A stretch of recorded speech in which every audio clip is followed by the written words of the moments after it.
So legends are meant to end in glory, but for the case of the Karate Kid, this is not one of those times.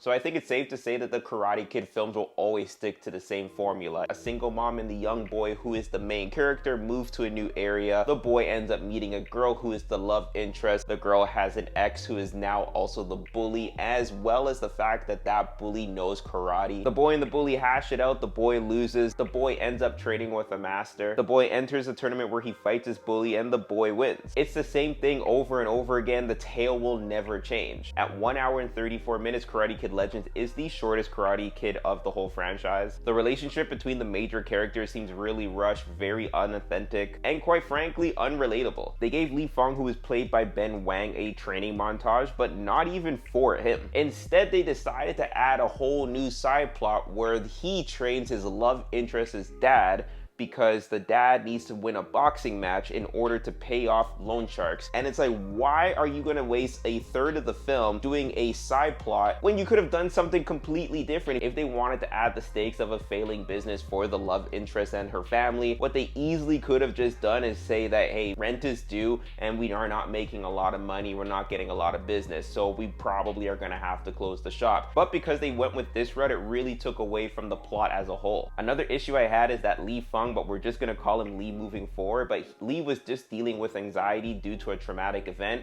and they did not explore that at all. And it sucks because that would have been a major relatable point that we as the audience could have had with the main character, because everybody has a mental roadblock along the way in life. The relationship with the bully also didn't get explored a lot either. So Lee gets picked on by Connor, who is played by Aramis Knight, simply off the fact that Lee is getting close to Mia, who is played by Sadie Stanley. But even the interactions between those two didn't really feel like they had a lot of weight, simply because there wasn't enough build up for them. So when they finally met at the tournament, it almost felt wasted because you guys didn't even interact with each other a lot, and when you did, it was very short.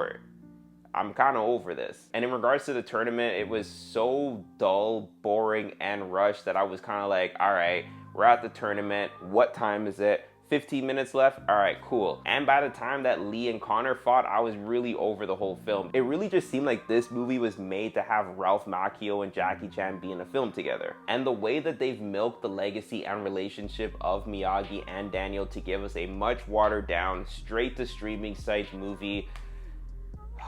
When I first heard that this movie was gonna come out, I was already skeptical because I wasn't necessarily a huge fan of the Jaden Smith Karate Kid. But then, now that I've watched this one, I actually appreciate that a little bit more. But nothing compares to the 1984 version. But yeah, let me know your thoughts. Did you see it? Do you plan on seeing it? And if you have seen it, what are your thoughts on it compared to the original as well as the 2010 version? And yeah, that's about it.